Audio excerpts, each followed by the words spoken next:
All right, good evening, colleagues and friends. We're delighted to be hosting you this evening for a wonderful program. We're happy to come together at such a time as we are in, hopefully to expand our capacities for thought and for ethical action. Tonight's event is titled Beyond Woke, Why the Focus on Unconscious Bias Will Not Address Systemic Racism. So let me begin by describing a little bit of the structure of the night together, how we'll be proceeding. I'll be introducing our distinguished speaker, Ann Pellegrini, and we'll speak for a good portion of the time, and then we'll be opening it up for audience engagement through the Q&A function. At particular times, you'll see in the chat some communications, and those are the ones coming from the Psychological Humanities and Ethics team here at the Lynch School of Education and Human Development, and much of it has to do with those of you that are seeking CEs. So let's turn our attention first to what it is we're trying to do here this evening. Over the last year, we've actually hosted several lectures and workshops attempting to more deeply encounter and think about what we are up against and needing to do in the midst of a lockjaw level of stuckness with regards to racism and its effects. Dara Cook and Sheldon George spoke to us about the pleasure of hating.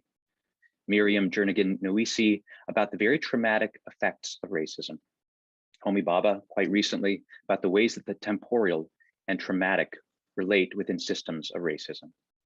Tonight, we take this up from yet another angle, and it sure takes a lot of angles to attempt anything near the truth. So we'll be doing this with someone that I believe to be one of the great moral imaginaries of our time, a dear friend and a brilliant being. Now let me introduce Ann in a more formal way. Ann Pellegrini is Professor of Performance Studies and Social and Cultural Analysis at NYU. Ann's books and articles traverse several disciplines and interdisciplines, but one through line is an abiding interest in exploring how feelings are lived, experienced, and communicated between and across bodies, and with what risk and possibilities for self and others. Another of her interests is the value of the aesthetic for repairing democratic social life. Ann has written extensively about religion, sexuality, and public life in the US. Publications include Performance Anxieties, as well as the co-authored books Love the Sin, You Can Tell Just by Looking, and 20 other myths about LGBT life and people. Ann is also the co-editor of the journal Studies in Gender and Psychoanalysis. Most recently, and quite excitingly, Ann became a licensed psychoanalyst. Ann is a close friend to the psychoanalytic community, bringing her leadership and scholarship to its conversations and inviting creative, fruitful, and meaningful exchanges. Lastly, Ann is the mixer of the perfect cocktail, a playful and energetic soul who can break into song at any moment or cut to the critical heart of a matter with the sway of an exceptionally illuminative mind. So with all that, let me hand it over to Ann. Thank you for being here with us tonight. Thank you so much, David, for that incredibly lovely introduction. And I'm only sorry that we're not getting to lift a cocktail together, maybe while I'm speaking, if not afterwards. It's really a joy to take part in the Psychological Humanities and Ethics lecture series, and what an amazing set of conversations you and your team have been setting in motion. Let me give a special shout out as well to two members of that team, Muki Manalili and Daria McGacken, who've worked to make sure that the tech is up and humming for our presentation this evening. Although, as I said, I'm really sorry we don't get to be together in person.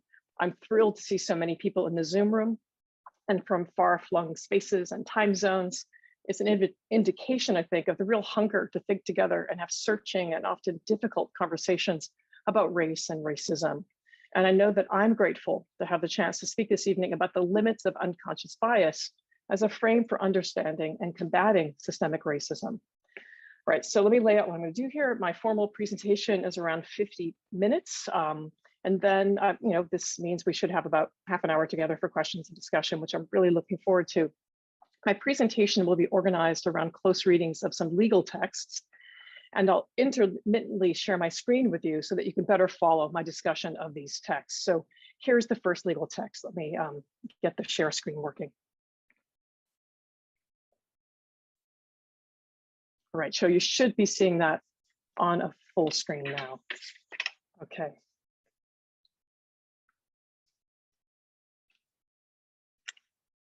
We all have feelings, assumptions, perceptions, fears, and stereotypes about others.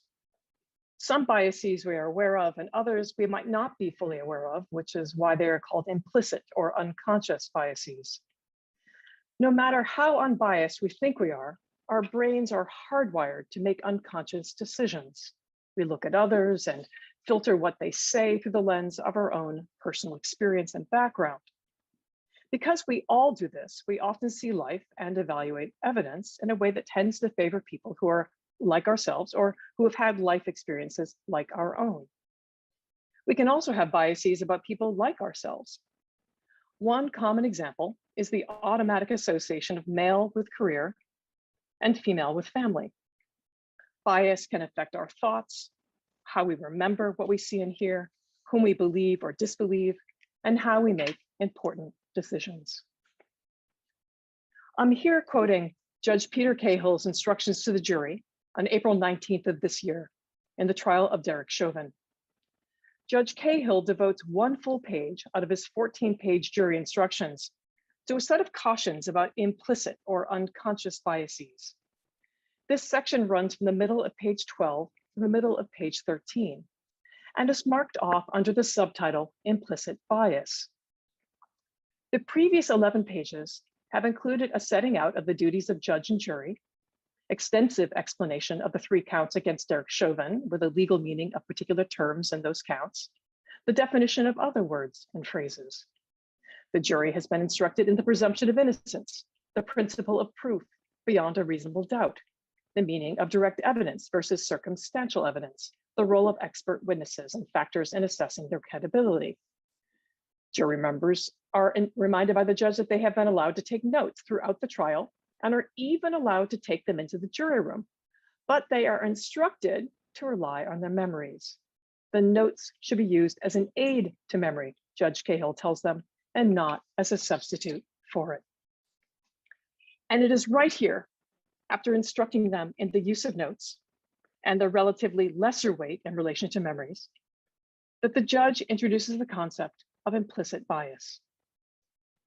This section of the charge to the jury constitutes the only explicit instructions he offers them in how to deliberate in order to reach a verdict. We might even hear this part of the jury instructions as directly related to what he has just told them. Rely on your recollections.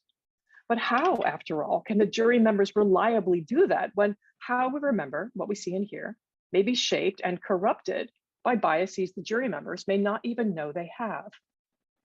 Controlling for the role of biases is critical if the jury is, in the words of the judge, to make a fair decision based solely on the evidence, their individual evaluations of the evidence, their reason and common sense, and these instructions.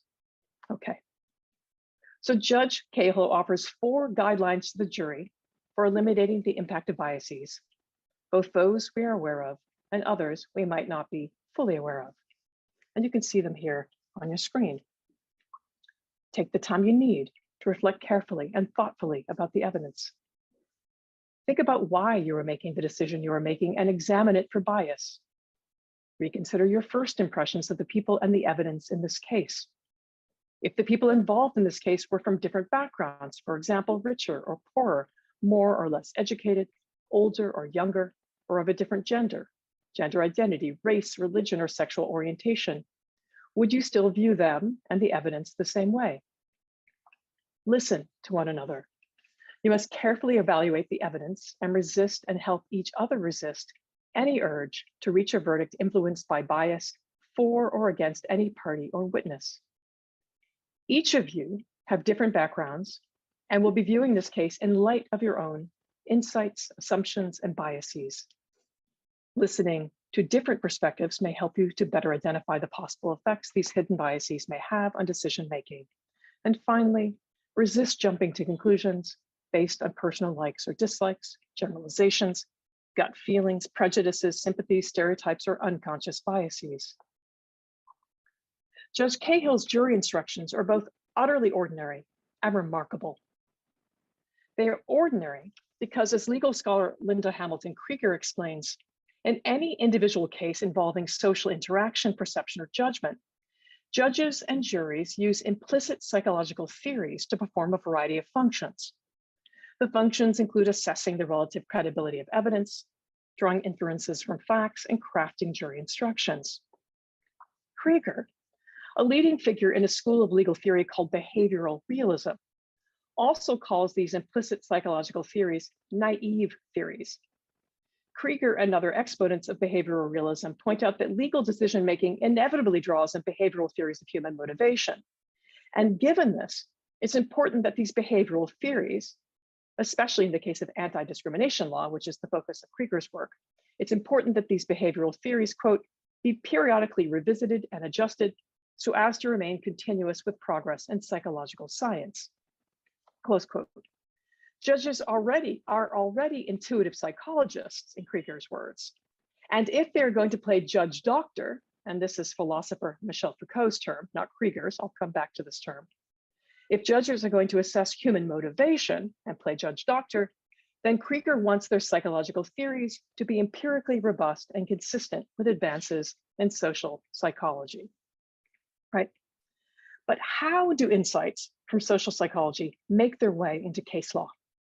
Now, and case law is law that is crafted through judicial opinions rather than regarding particular cases, rather than say through legislation, right? So case law is law that is crafted through judicial opinions regarding particular cases, right? So social psychology can enter into case law when social psychologists serve as expert witnesses in a particular case, or when amicus briefs are submitted that cite literature in social psychology. Judges may then cite social psychology in their decisions, providing a soft entry point, that's Krieger's term, a soft entry point for these non-legal claims to enter the law as precedent for future citation by other courts.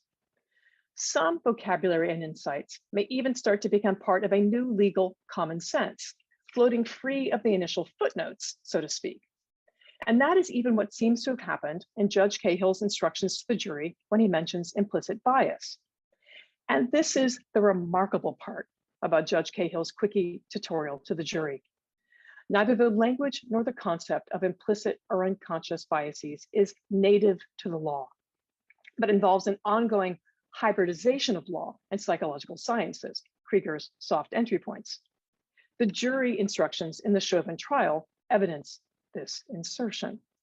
But the interpenetration of law and the psychological science, or better put, almost the interference or the coming into law of the psychological sciences, dates back to the 19th century.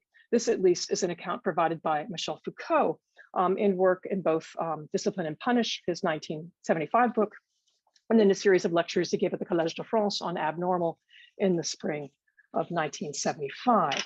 And what Foucault means by referring to the judge-doctor is to refer to a kind of what he calls a kind of doubling of the crime. So alongside the actual criminal offense, which is being assessed, did this person do it or not, comes the question, here psychiatric expert opinion is so crucial. So alongside the question of the offense, did this person do it, is the question of what kind of person is this that would do such a thing? Psychiatry, right, introduces alongside, or we could even say better, beneath the criminal act as a kind of depth psychology. It introduces alongside and beneath the criminal act the possibility of discovering a way of being, a social type, the kind of person disordered enough to commit crime X, right? So the psychological doubling of the crime is matched by a kind of a doubling of the functions of the judge, who will not simply be dispensing justice. The judge will, through the aid and advice and expert counsel of the psychiatrist, also be dispensing a diagnosis. This is going to be important as we think about some of the strange futures of such a judge-doctor in anti-discrimination law after Brown v. Board of Education. Now, there is much to be said, much more to be said about Judge Cahill's gloss on where implicit bias comes from. He emphasizes automatic neurological processes. No matter how unbiased we think we are, our brains are hardwired to make unconscious decisions. He personalizes and individualizes bias. The social drops out. We look at others and filter what they say through the lens of our own personal experience and background. In his use of the first person plural we, and in his reference to the wiring of our brains, Judge Cahill makes clear to the jury that it is not just about them. He too is one of those affected by this hardwiring. He is one of us. But this reference to hardwiring also has a kind of exculpatory effect. Biased, your brain made you do it. But the bad news of neurobiology is countered by the good news of introspection.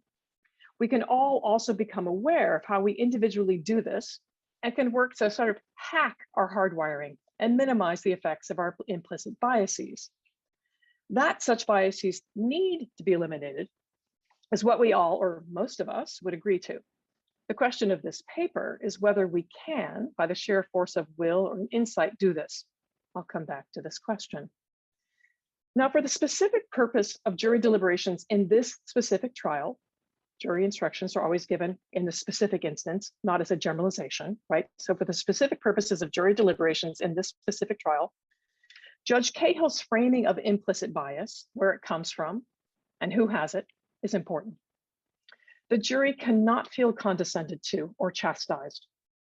And it is also the case that the jury instructions are among the things that will be the focus of appeals by Chauvin's legal team. This is so in any appeal of a conviction, criminal or civil. The legal team for the convicted party examines the jury instructions for legal errors. Judge Cahill knows this, and his need to make sure he does not commit any legal offense in his jury instructions shapes what he does and does not, or perhaps what he does or does not say, or perhaps better, what he cannot say to the jury. For example, consider the one concrete example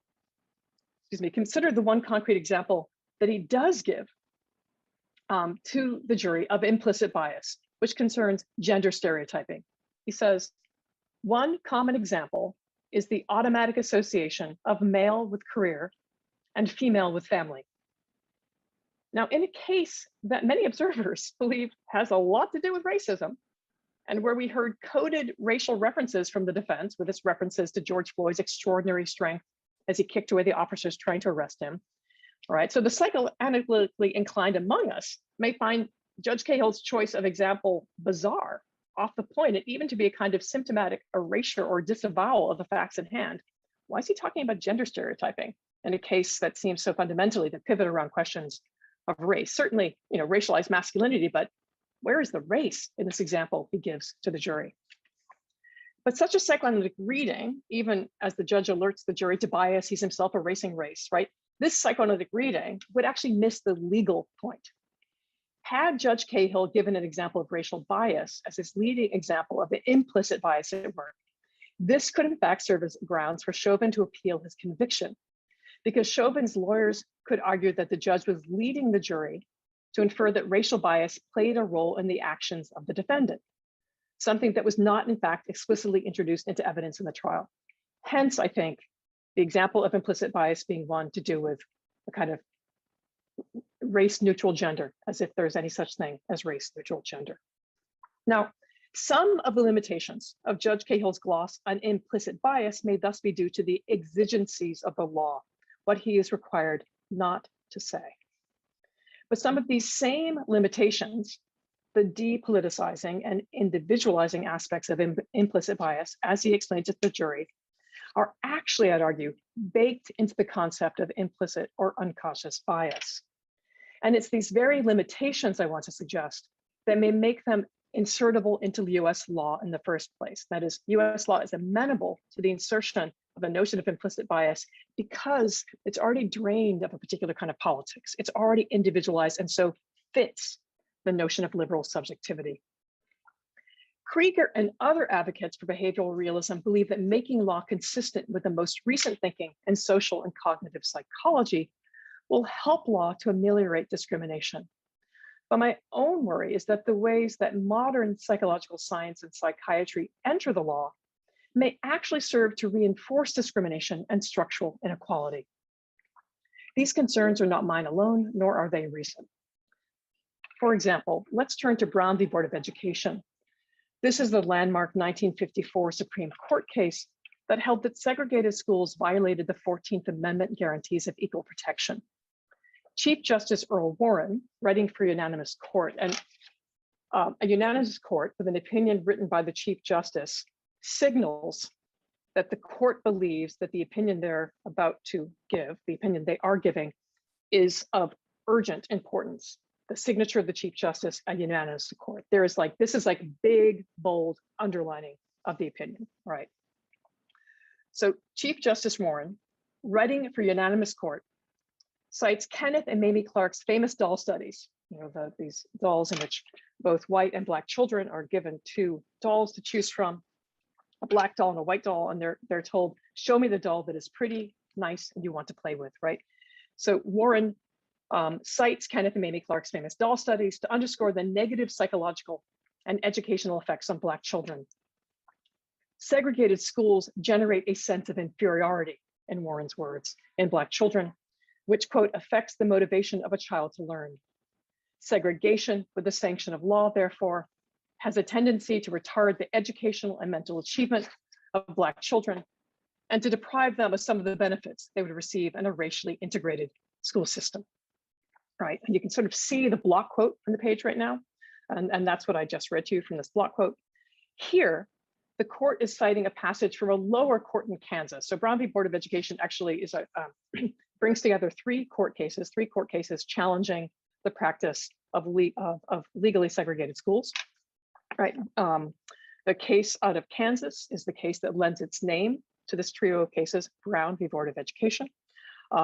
And so at this moment in the opinion, Warren is citing the lower courts in Kansas, right? So the cases make their way up to the Supreme Court through lower court adjudication, right?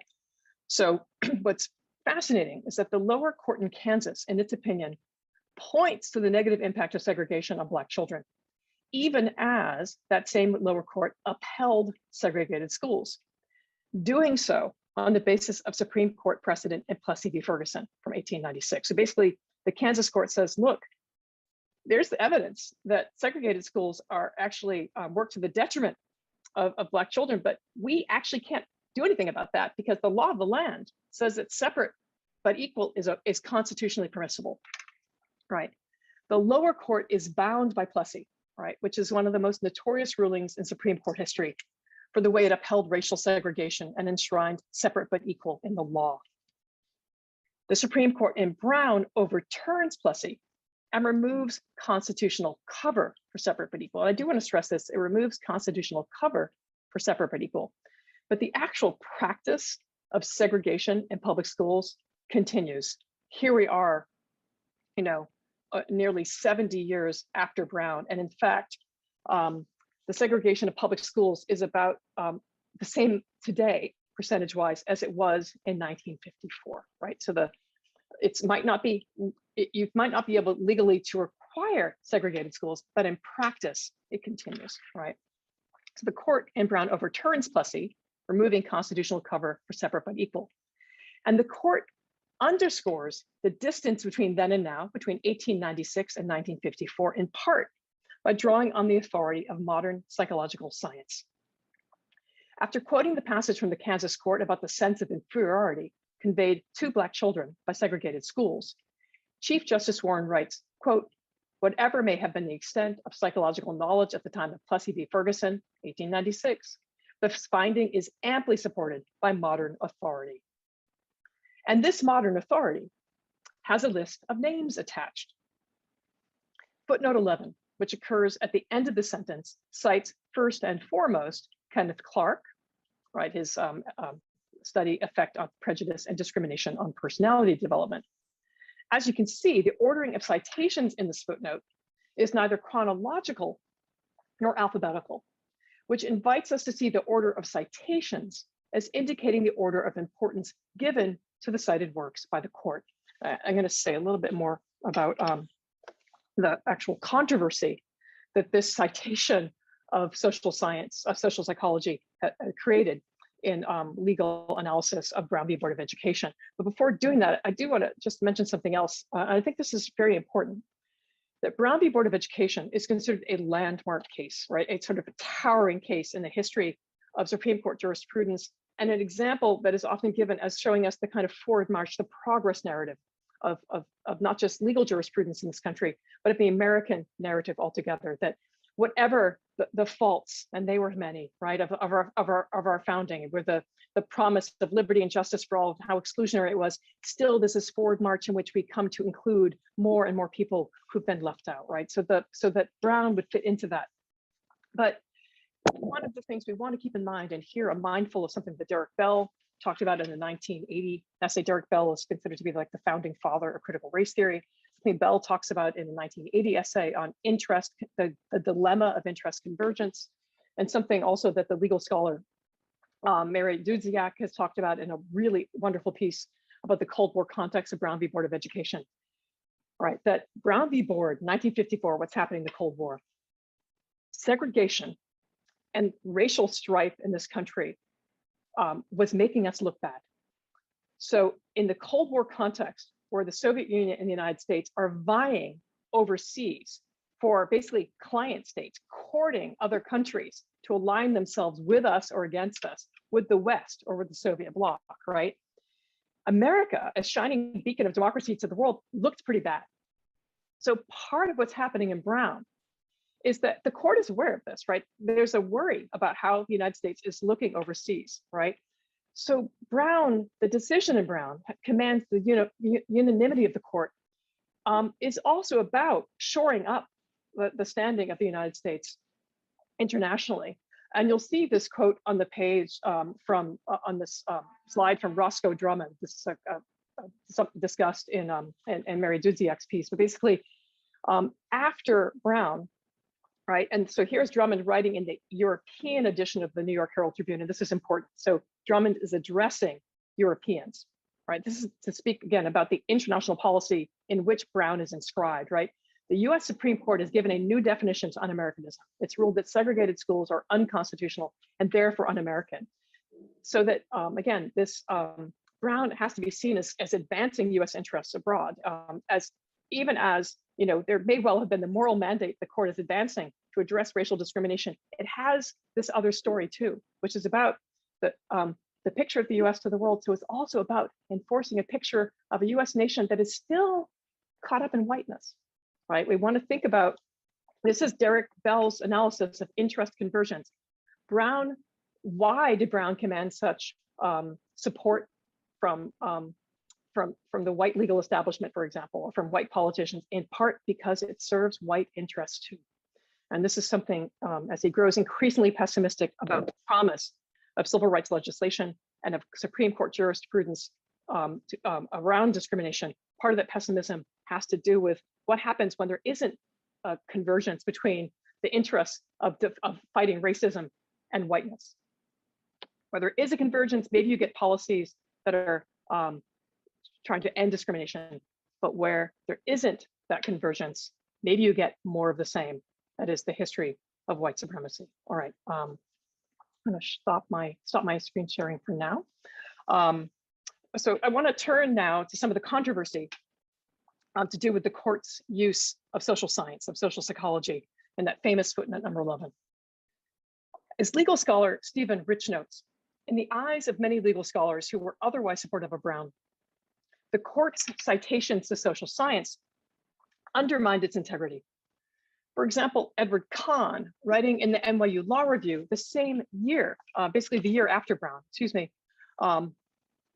worried that if Brown indeed turned on social science, that the guarantee of equal protection might be seriously restricted to those cases in which the plaintiff offered proof or could offer proof of permanent psychological damage, right? So you locked into having evidence to hand, right? That's one important question, right?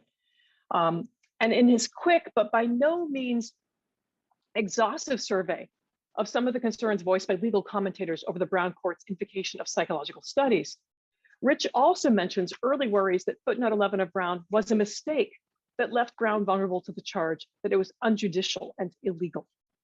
And it's worth noting that this charge that the law is improperly introducing authorities beyond the law into the law's reasoning is precisely what advocates of behavioral realism are calling for, namely to advance the law's fairness by introducing advances in modern psychology into it. Now, to my mind, though, the chief drawback of the court's turn to the social psychology of inferiority and self-esteem in Brown is that this turn inwards to the interiority of the self has inadvertently contributed to the notion that what's at stake in racism and in the racial segregation that is one of its expressions is the self-esteem of individuals, their internalized sense of themselves, rather than unjust social relations and the material conditions through which racialized inequalities are produced and reproduced. This worry, right, that there's a kind of like smokescreen of psychology, right, and of the internal that makes it impossible to see social structure, right? This worry was expressed early on by Charles Black Jr., a scholar of constitutional law. Charles Black was among those who helped future Supreme Court Justice Thurgood Marshall, then with the NAACP's Legal Defense Fund, to write the legal brief for Linda Brown, the African-American schoolgirl from Topeka, Kansas, who lent her name to Brown v. Board of Education. In a 1960 Law Review article reflecting on Brown v. Board, Black argues that, quote, school segregation is unconstitutional, not based on a metaphysics of sociology, that is, on a sense of inferiority and its impact. It's unconstitutional because the social meaning of segregation, Black continues, is the putting of Black people in a position of walled off inferiority, right? So it's unconstitutional because of what it does, what it's embedded in, right? Now, it's not that we should not be concerned with the felt experience of racialized inequality, but that there's a risk of overly psychologizing its harms and looking away from its material effects and social reproduction. And it may be that the mirror image of this psychologization of the injury of harm seen to be damage to self-esteem, right? It may be that the mirror image of this psychologization of the injury of harm is the idea that for there to be a racial injury to someone, the person harmed, you must be able to point to agents, to subjects who intentionally perpetrated this injury, and you must establish that they did so due to prejudice. But this is partly what studies on implicit bias were meant to counter, at least it seems so, namely the idea that biased actions were always or only due to consciously deliberated actions. Now, implicit bias studies do not give up on establishing intentions. Instead, they depth psychologize them, looking beneath consciousness for biased motives we didn't know we had. To underscore, this is not the same thing as unintentional discrimination. And it's even further from helping us understand or legally cognize systemic racism, whose ongoing force cannot so easily be pinned down to individual subjects motivated, whether explicitly or implicitly, by bias. And there's another problem here. Title VII of the 1964 Civil Rights Act, right? Title VII, which is what makes possible legal challenges, for example, to workplace discrimination, right? On the basis of race, religion, gender, nation, right? A plausible reading of Title VII of the 1964 Civil Rights Act is that one is looking for discriminatory effects. One is not required, and again, this is a plausible reading of this act, and it has in fact been a reading that the court earlier adopted. It's moved away from this, but it is a plausible reading to say that you look not for, you don't have to prove intentional motives of someone intentionally to discriminate. You show rather that a law or policy has discriminatory impact, right? Now, the focus on implicit bias brings into the adjudication of discrimination cases looking for motives. It sneaks intentionality in, whether it's an intentionality you knew you had or you're just scratch harder for, right? And the court has in fact been going hard right in that direction. It's only discrimination if you can prove discriminatory intent, right?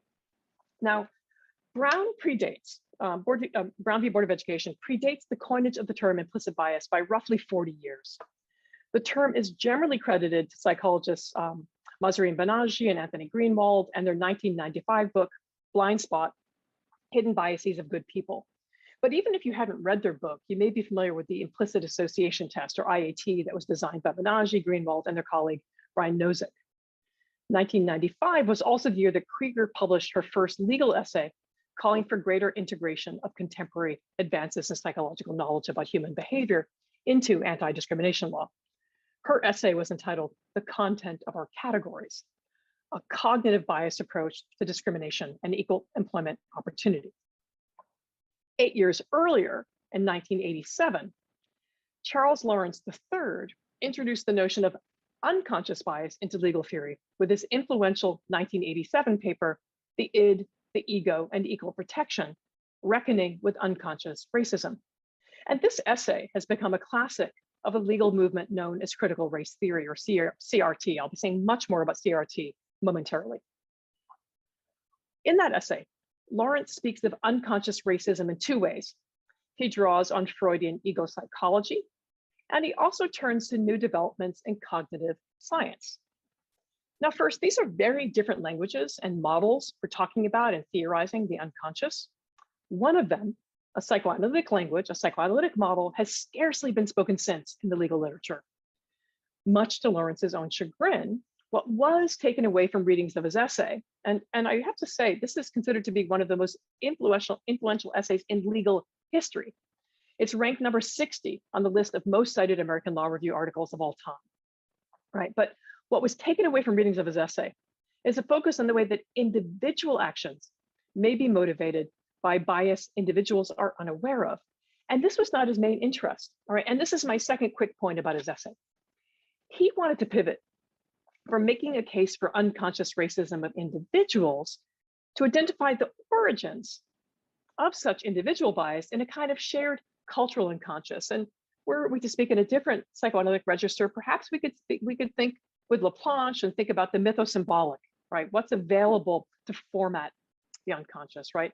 So you wanted to pivot from making a case for unconscious racism of individuals to identify the origins of that individual bias in a kind of shared cultural unconscious, a shared cultural unconscious that comes about in part due to the ongoing history of racial insubordination and the way that this racial insubordination has been reinforced through shared cultural meanings of white supremacy, but of a white supremacy that is irreducible to individual intentions. This is not about finding, some white guy or group of white guys, founding fathers even, and say, oh, they're the reason for all of this. And if we could, white supremacy lives in us. In some sense, it precedes subjectivity. It's part of its formation, right? So again, he wanted to think about shared cultural meanings of white supremacy irreducible to individual intentions. Right? Lawrence's innovative attempt to mobilize a psychoanalytic vocabulary to prompt legal thinking and remedies for the societal disease of racism has not only not been taken up by the courts, it was read past by many, if not most, readers of his 1987 essay. Unconscious racism, at that term, is invoked in subsequent legal articles and in diversity training workshops, speaks the language of cognitive psychology, and professes the can-do spirit of American individualism. Work hard, think hard, feel good, you too can undo your habituated prejudices. We're in the train of implicit bias. And if we were to use a psychoanalytic vocabulary here, it would be about a preconscious, not an unconscious. But unconscious bias, but really what it means is a kind of preconscious bias or implicit bias. Unconscious bias or implicit bias training has nonetheless become ubiquitous over the past 2 decades, with some version of diversity training adopted at most major US companies and at college campuses nationwide. But this training has a still earlier history that precedes the 1990s. The civil rights movements of the 1950s and 1960s prompted some US companies to introduce anti-bias training. And the effort gained traction at government agencies too in the 1970s. For example, by 1971, the Social Security Administration had put 50,000 workers through racial bias training.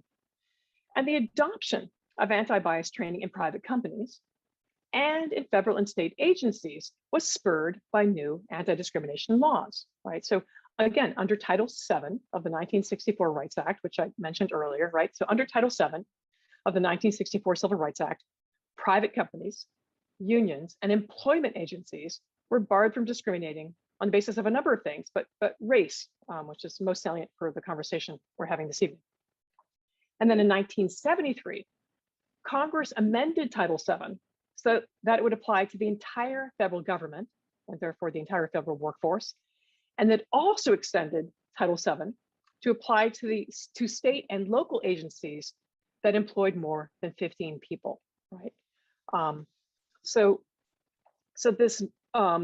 again, diversity training goes back, well before the 1990s.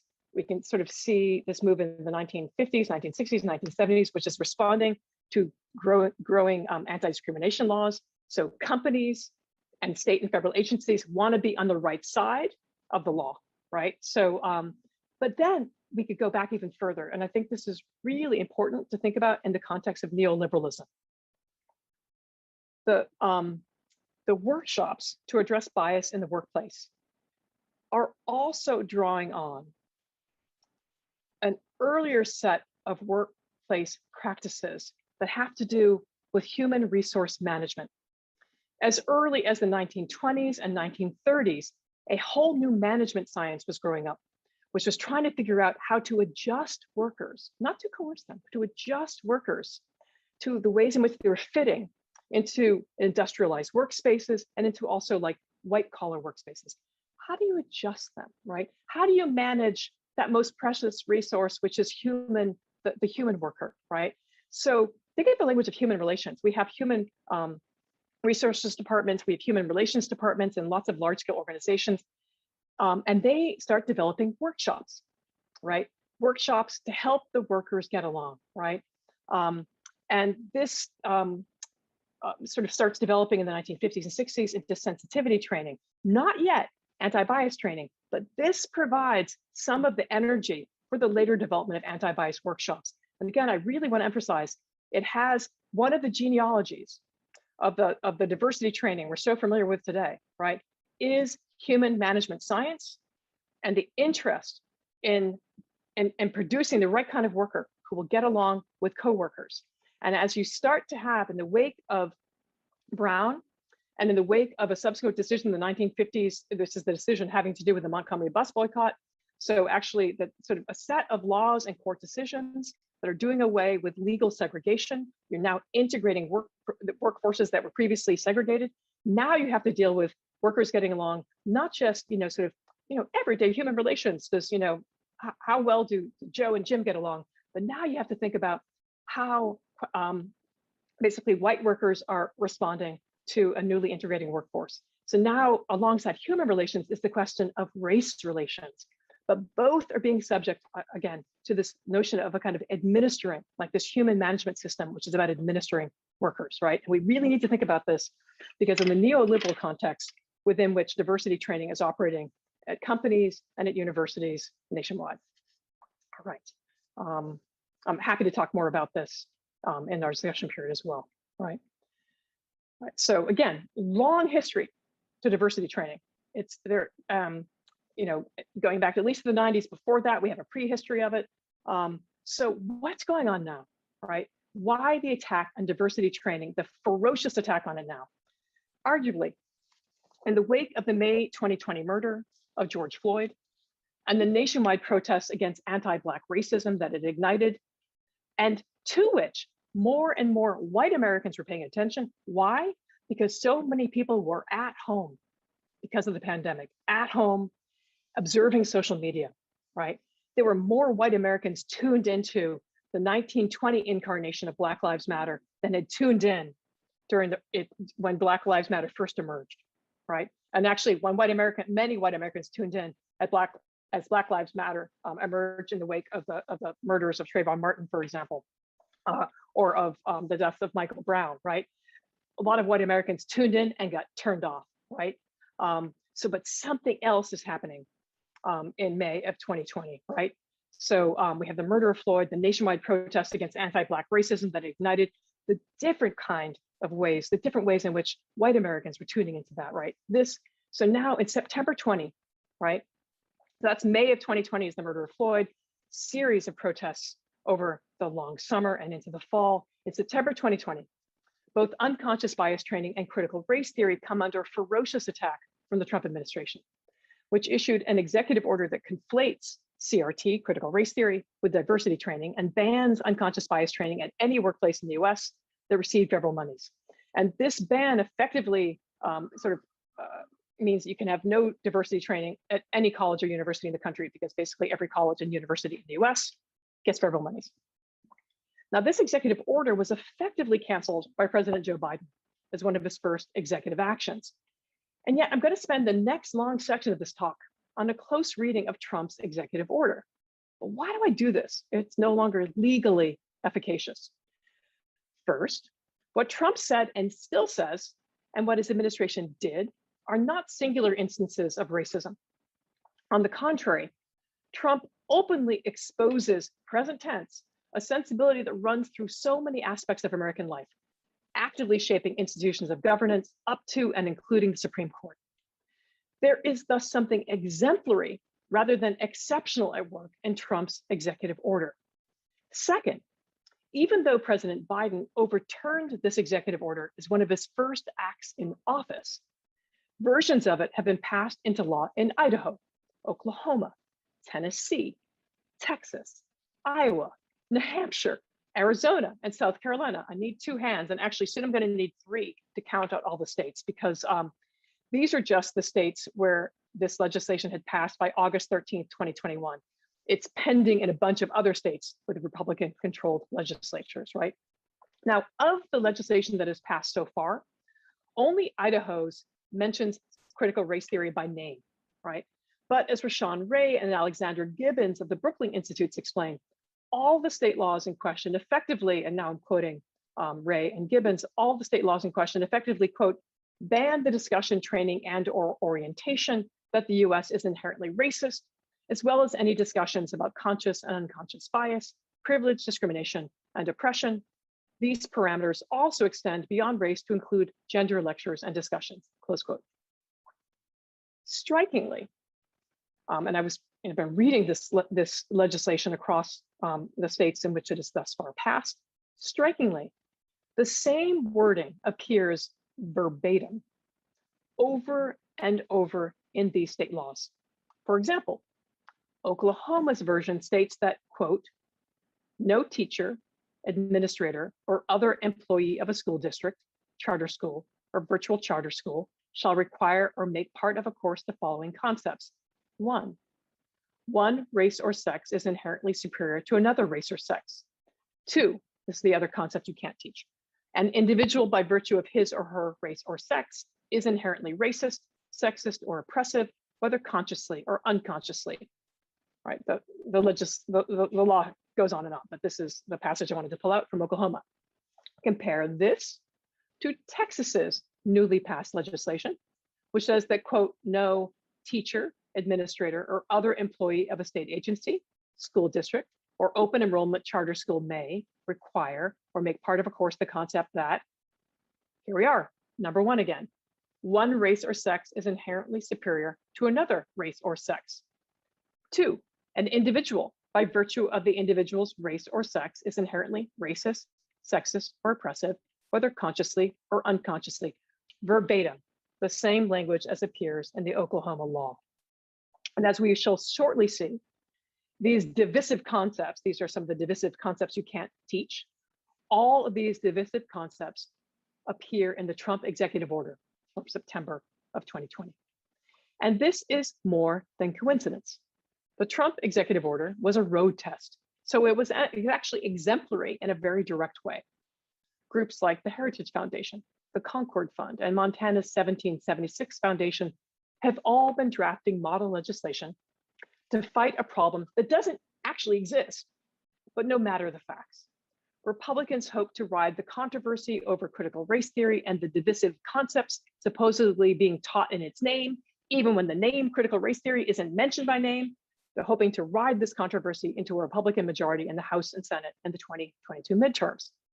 Recently, we saw the way in which this controversy was weaponized in the Virginia gubernatorial race. Some even have been suggesting that Glenn Youngkin's victory, the Republican candidate's victory over Terry McAuliffe, the former Democratic governor of Virginia, that Youngkin's victory was made possible by the controversy, right? So that Youngkin's basically saying, my first day in office, I will ban critical race theory.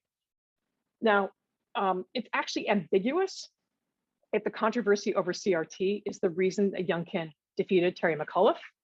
And I think it's important to really stress that it's actually unclear, we don't know. For one thing, the meaning of the exit poll data is not reliable. But second, and this is also really important, that in the history of Virginia gubernatorial elections, it has, I think in the last like 10 or 11 gubernatorial elections, the gubernatorial candidate from the party currently in the White House does not win. So McAuliffe was at a disadvantage because there's a Democrat in the White House, right? I'm saying that there are actually all sorts of reasons why McAuliffe was at a disadvantage in this race. And it is actually not at all clear that the debate over critical race theory put Youngkin over. And why does this matter? Because the claim is being made, right, on the right, who are thrilled at the idea that CRT is getting the Democrats into such trouble, right? The claim is being made on the right that CRT is so toxic, keep using it as a sledgehammer to beat back Democrats because you're going to win with it. And Democrats are suddenly now, moderate Democrats or at least, are suddenly somehow becoming convinced that this is why McAuliffe lost. And therefore, they're also now chastising the woke members of their own party, saying, can you just be a little bit more quiet about racial justice, right? So this, again, it might not even be the case, and it probably is not the case that the debate over CRT put the Republican over the finish line. But the belief that it is now being sufficient for both Republicans and Democrats to make critical race theory more and more toxic, right? It's turning CRT into an all-purpose bogeyman for the excesses of wokeness. And it's doing so, again, on the right, as well as on amongst many moderate and conservative Democrats. Okay, let's turn now to the executive order on combating race and sex stereotyping, which was signed by then President Trump on September 22nd of 2020. Just days earlier, let me pull up the PowerPoint again. All right, here we go. All right, so that should be on a full screen for all of you again. Here we go. All right, so oh, by the way, I have this because this at least makes me happy. Because Trump is no longer president and the executive orders he signed are no longer in effect, any executive order under the Trump administration is now basically archived. So if you actually search for the Trump executive order by name, this is what you'll first get if you go to whitehouse.gov. So you'll get page not found. And that at least makes me happy. At least it tells me that Trump is not currently president. So that's good. But here it is, the executive order on combating race and sex stereotyping. And I want to draw your attention to the kind of fascinating language at the top. Again, I just said this executive order is no longer efficacious because it was overturned by Joe Biden as one of his first acts of office in the office of the presidency.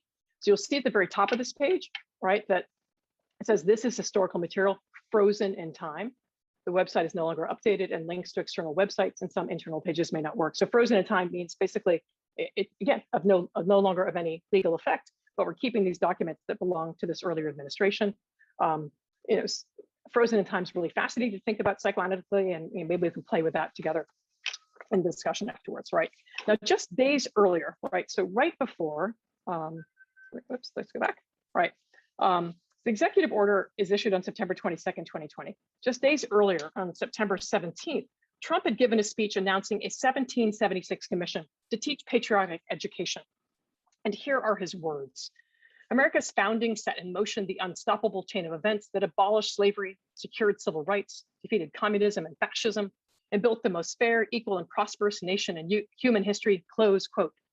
Now, this belief in the inevitability of racial progress and freedom's expansion provides the heroic frame of the executive order on combating race and sex stereotyping. Right. This executive order builds on and extends a memorandum that had been issued just 2 weeks earlier on September 4th, 2020, by the Office of Management and Budget that had effectively banned diversity training at all federal agencies. The EO is that executive order for the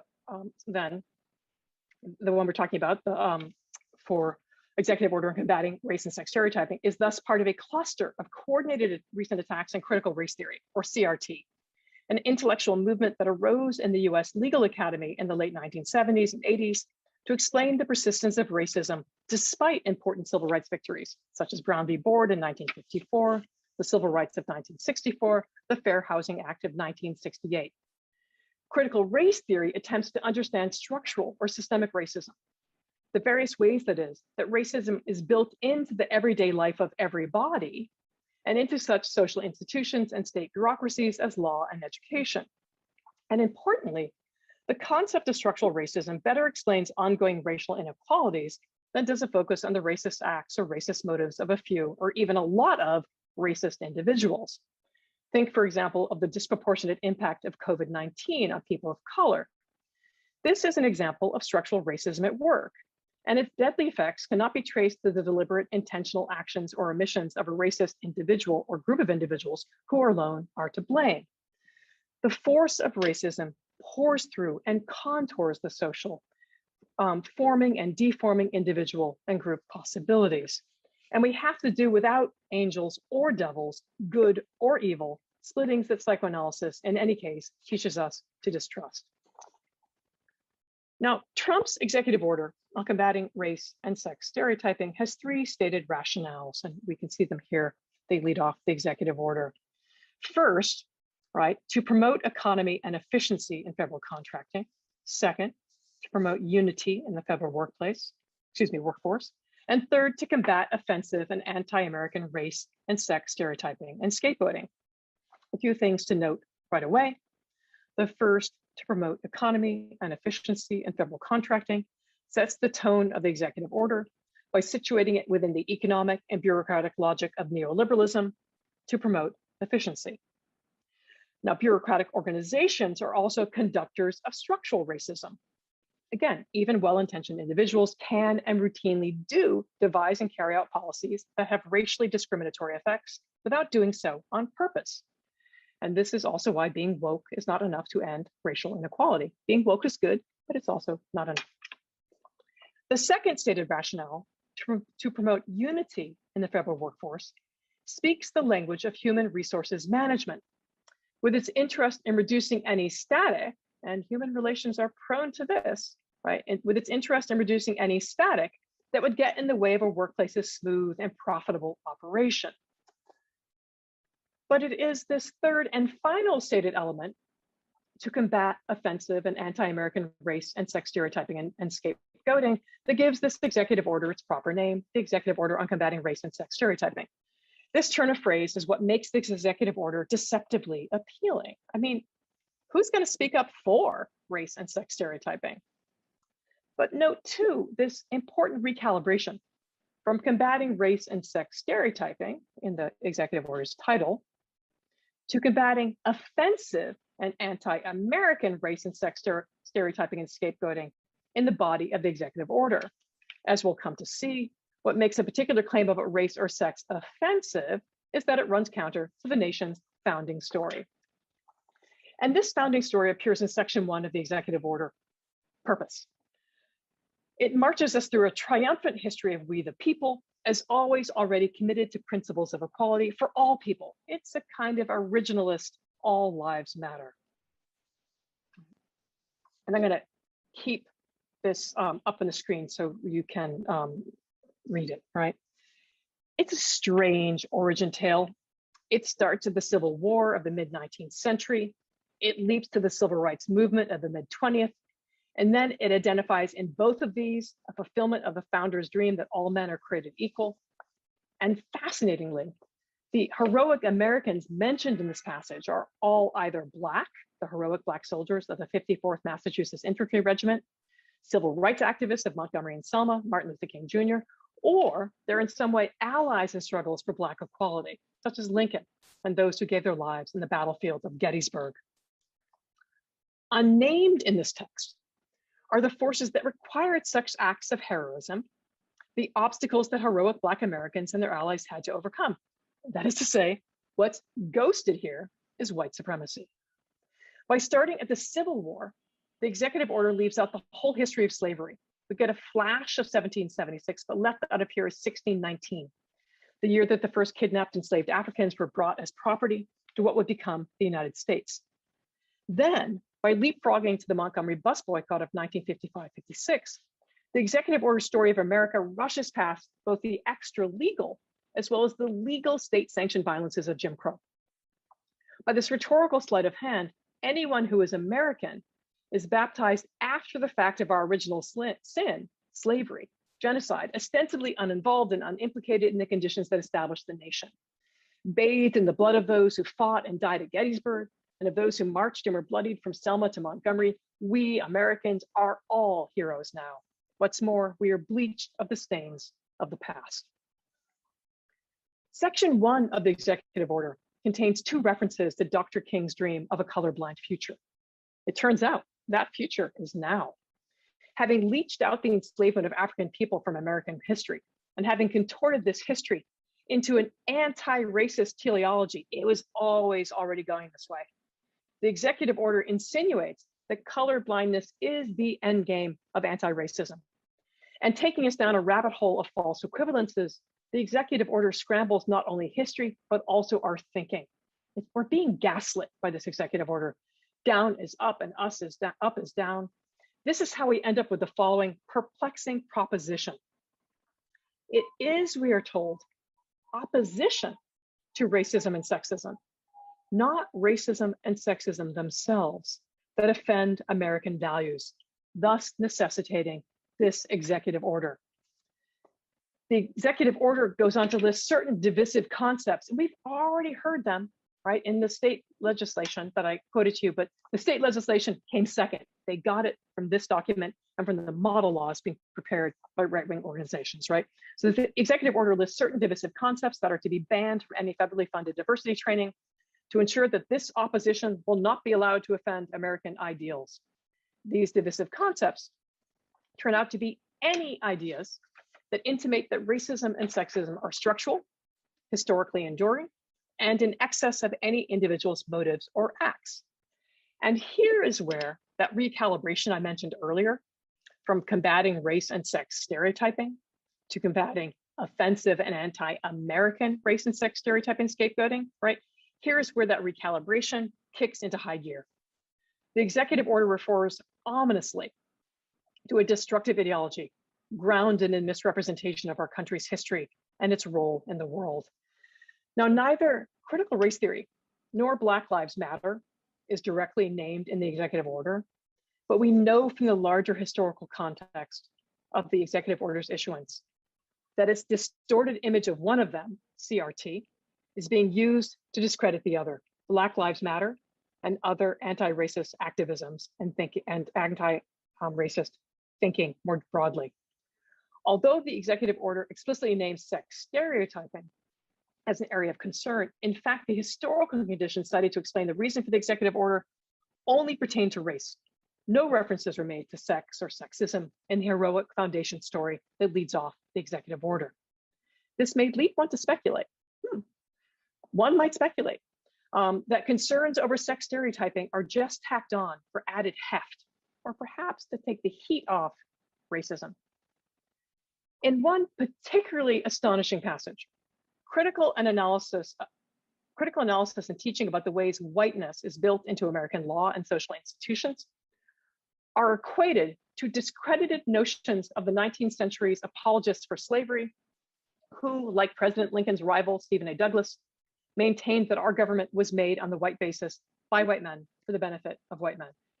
In other words, according to this executive order, an analysis of how white supremacy is structured into US laws, institutions, and everyday life is equated with white supremacy itself.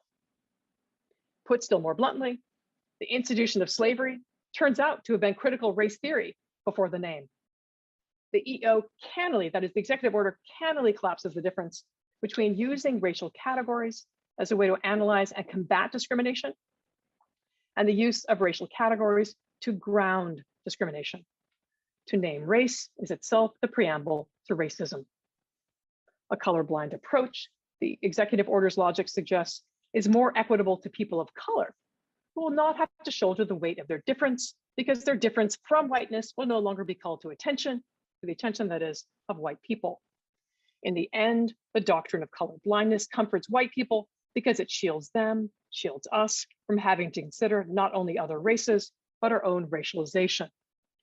Within the rhetoric of the executive order, this conflation in which calling attention to race and racism equals racism, right? Calling attention to race and racism comes to equal racism, right? This is motored by taming Dr. King's words and activism and insisting we have arrived at the colorblind future he only dreamed of.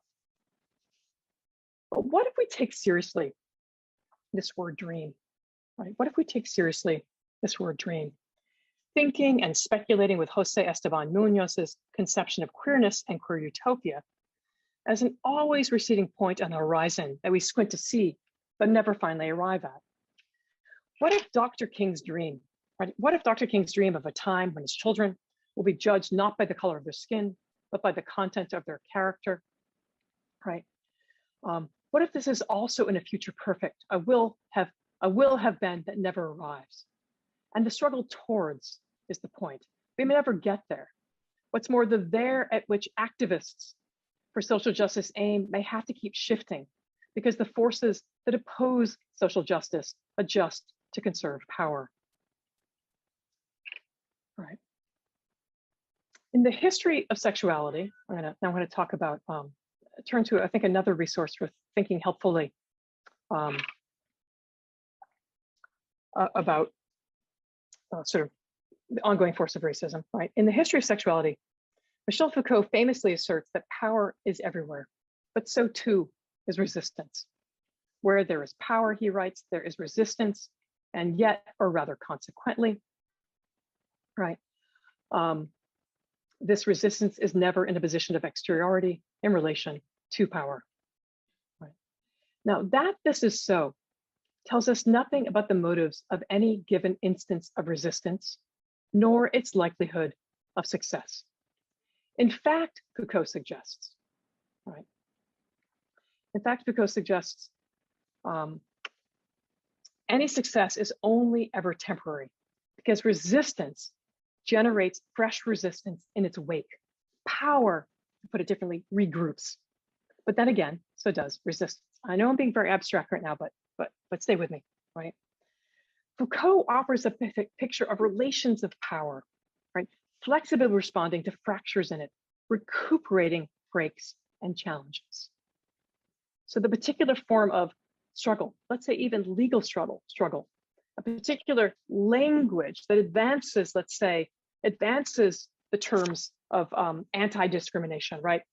That very language that succeeds in one moment could be, once it succeeds, gets taken up, right, into the law or into social policy or into everyday life. But then, you know, in some sense, we could say that power strikes back. We're in a relation to power. There's a flexing back, right? So that there can be an appropriation of a strategy that once worked for resistance, and it could be a pull back towards a conservation. In this instance, we could say a conservation of the logics and power of white supremacy, right? Struggle continues. Victories are not ones for all. And this is something that Derek Bell, again, one of the really considered to be the founder of critical race theory, this is something Bell gives flesh to in a 1992 essay on racial realism, where he points out that racial patterns adapt to legislative and judicial victories in ways that maintain white dominance. Again, we could think about this within this picture of a kind of flexible relations to power where there is a resistance, power then regroups to actually sometimes to recuperate this resistance back into power, back into the workings of social dominance, right? And I think that it's in this context that we might want to think about something really peculiar, right? Something really peculiar about the language of self-esteem, right? I think I'm gonna end here to make room for conversation. Remember I said earlier that in Brown v. Board of Education, the court turns to social psychology literature and identifies as one of the key injuries of racial segregation, the damage to the self-esteem of Black school children, right? Now, this is from the court's perspective, the damage to the self-esteem of Black school children. In fact, the social science literature is a bit more equivocal than some of the literature that was cited in the Brown case. The question of damage to self-esteem, this now sort of surfaces as like somehow this was one of the injuries of racial segregation, but now somehow it's floated as if it's the thing we have to correct. We have to correct for damaged self-esteem. And this is now how it's working. We can think of this as a kind of reverse discourse, a taking up of something that was used as a kind of, as a way to sort of fight discrimination, see the self-esteem of Black school children is being damaged by racially segregated schools. Now the language of self-esteem is being cited by opponents of so-called critical race theory. I say so-called critical race theory because it's actually nothing like critical race theory, but you have people opposed to movements for movements that are combating anti-Black racism. People opposed to social changes towards greater inclusion, right? And they're saying, you can't teach my children the history of racism in this country because it would injure the feelings of my white child. So now the language of self-esteem is being used as a reason not to have conversations about race and racism. This is like, in some sense, if it's a hijacking of the language of self-esteem and its identification as a damage, right? It's a hijacking that in some sense was predicted in advance, right? It was always inadequate as a frame. And it also, again, this idea of looking for injuries to self-esteem also gets us caught up in looking into an internal world that is too often cut off from thinking about larger social dynamics, or at least being able to hold on to this interplay between larger dynamics in the social and in the formation of subjectivity. I want to end here because I'm really eager to hear some of your comments.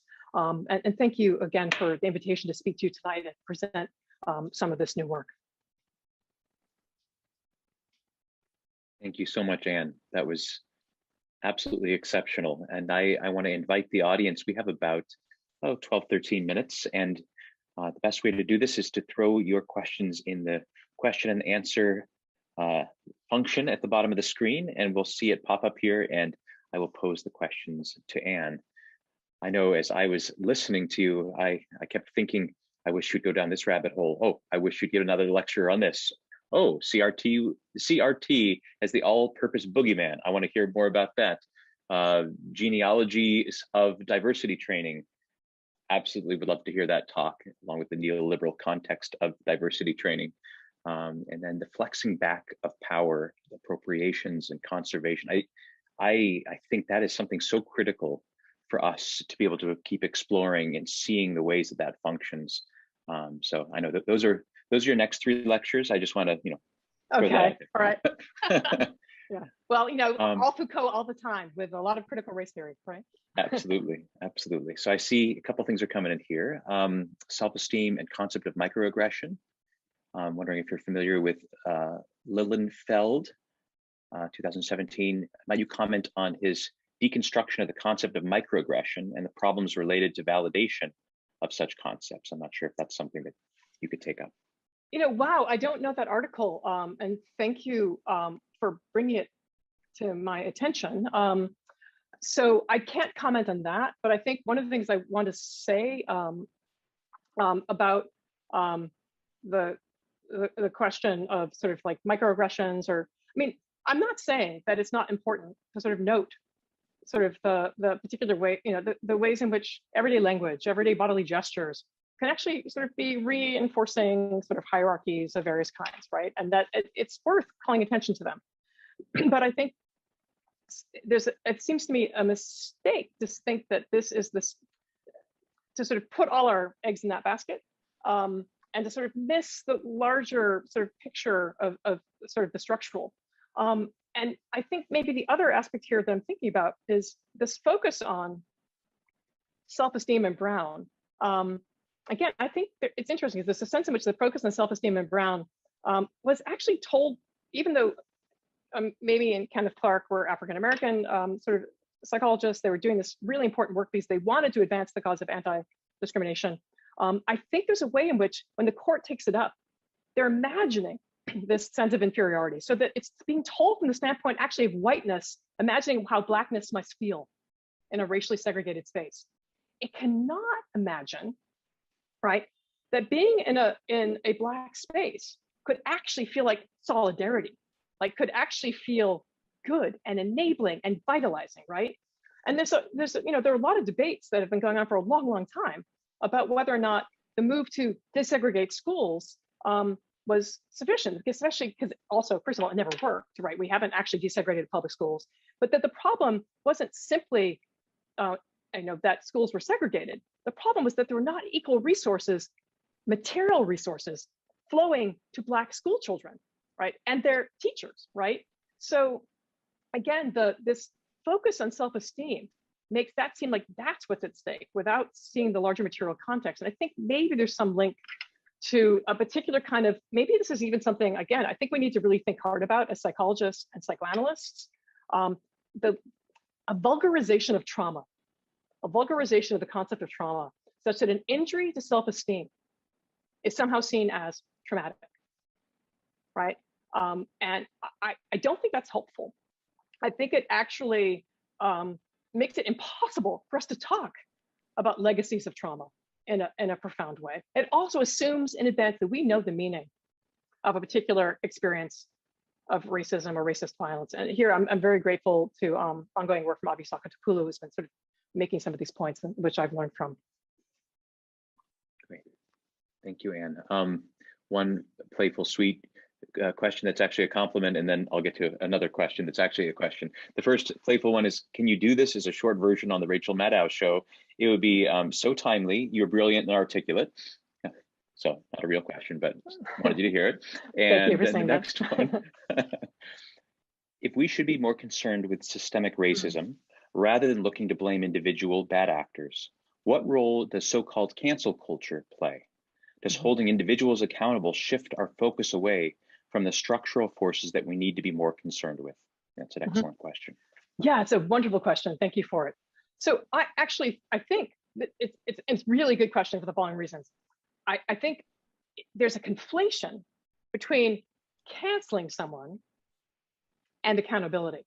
I don't think they're the same thing, right? And I also, I'm thinking about something that after Trump's executive order went into effect in September of 2020, and there's, in the last part of it, it actually says that no part of this executive order can be construed to say that you can't actually, introduce some of these issues, let's say, into a college curriculum, so long as you do so in an objective way. But they didn't say what's an objective way to talk about the history, for example, of racism in this country, right? They gave you no guidance about how that was to be adjudicated. And in the wake of the executive order, a bunch of universities either canceled or postponed the diversity training they planned because they were really worried about losing federal monies. And they also canceled outright a number of speeches that were addressing white privilege and whiteness and the social history of whiteness. That's being canceled, right? And it's being canceled because the university was afraid of what would happen to them, the punitive arm of the state, right? That seems to me different from basically saying, I'm no longer interested in what this person has to say, or I disagree with this. Like, who has the social power to do certain things? The university here was being effectively coerced to make this decision to cancel a speaker because of the power of the state. And I think that that holding individuals accountable is important, but and again, it's not the same thing as canceling. I think we need to sort of think about these two things differently. It's great and a great question, and I feel like I haven't done justice to it. Thank you, Anne. And I know in my courses, so frequently the question of cancel culture comes up, and people feel so deeply uneasy with how it is being wielded. Right. But that distinction you just made between accountability and canceling is so important here. So, but I'm thinking it's also connected. I'm thinking, and that I'm constantly inspired by returning to Audre Lorde's very important essay, "The Uses of Anger." And the uses of anger, which she first gave as like a plenary address at the National Women's Studies Association conference, basically is basically speaking to white women. And so she's addressing white feminists whom she considers to be her sisters, her allies. And she's saying, look, you have to stop being so defensive. When Black women express their anger about social injustice, and they get angry at you for what you haven't done or the ways you're not hearing them, don't flee into guilt. Like, you get so scared of Black feminist anger that you're no longer able to hear, right?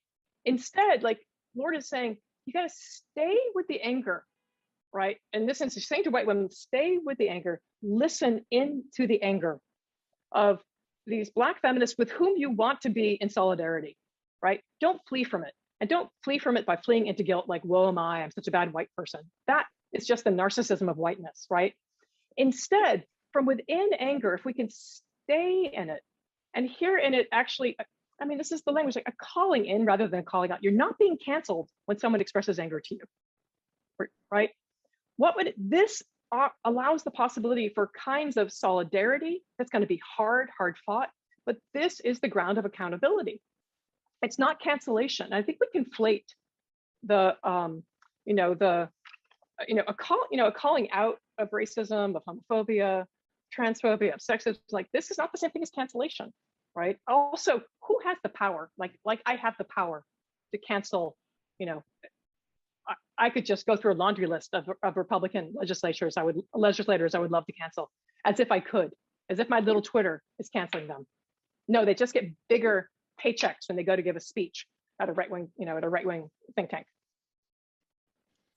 Well, I think we have time for one more question, and then I'll bring us to a close, and would love to hear maybe one last thought you want to leave us with. But this is coming from actually a dear friend out in Oklahoma of mine. It says, lovely and provocative talk. Is there a provisional definition of trauma that you would suggest as we attempt to ward off the vulgarization of trauma that you rightly identify in the trauma of blows to self-esteem? I mean, it's true that the word trauma is thrown around so much, as you indicated, and as George here is asking, it's become something that we, the lowercase t thrown to anything. And so, what do you recommend in terms of how we understand that term? Yeah, I mean, it's so ubiquitous that it's actually, what we need actually, and there are people who've done some of this work. I'm thinking of the book, The Empire of Trauma, for example, like a multifaceted genealogy of trauma that and how it's circulated from different kinds of sites. So in some sense, I can't answer that awesome question. I will not presume to offer a definition of it. And this, I suppose, is, I will think with my Foucault hat on, then rather than with my clinical hat on, that I'm interested in the multiple sources through which we have this contemporary category of trauma. We know that one of the early sources for the development of trauma, the diagnosis of trauma, was actually insurance settlements to deal with workplace accidents and also to deal with railway accidents. So trauma first emerges as a way to think about, what do I owe to this worker who's injured on the job? What do I owe to the passenger on the train? So trauma has, one of its origins is actually the question of how much you're going to pay and who deserves it. It also has a history in the prosecution of war and the question of, what do we do with these recalcitrant soldiers, right? So I think we want to tell this multiple history. And to think about now, it's sort of floating in this way, is as if everyone deserves their own trauma. It's like and if we don't get to have a trauma, then we've been denied something, which it seems there's no historicity. Whether for the individual, even, we're all like flat surfaces of what happened on our media stream this day, right? We've lost the historicity of the individual, a historicity that involves others as well as their own otherness. We've lost the historicity of culture in a deep way. Thank you so much, Ann. Beautiful talk and wonderful engagement from the audience. Thank you for that. So as we bring this to a close, a couple things really quick. Much like you did, I'd like to thank Mookie and Darby for the behind the scenes tonight of bringing this all to bear. It's so wonderful that the village can come together and be able to bring this to the world. Also want to just say that Ann puts on the occasional workshop for us to be able to go deeper into this. So you can spend a few hours with Ann actually doing Foucault on power and sex. So we'll throw this into the chat right now. If you would like to sign up, this is going to be in the winter time. And so we'll throw that into the chat now if you'd like to sign up. Again, any opportunities to hang out with Ann is always a good thing. So as we bring this to a close for tonight, Ann, what would you like to say? What are these last couple things you'd like us to take away and bring with us into our tomorrow? Yeah, I guess it's just amazing.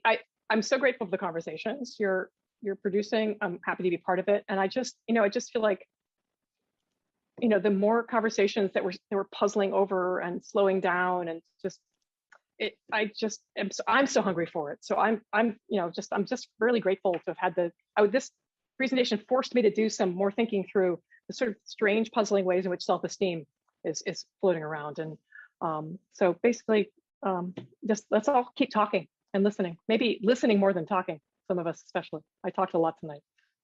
Well, your hunger for all this is infectious and calls us to it as well. So thank you for that, Ann. Everyone have a lovely evening, and we look forward to being all together again in due time. So blessings, stay safe, and be well. Good night.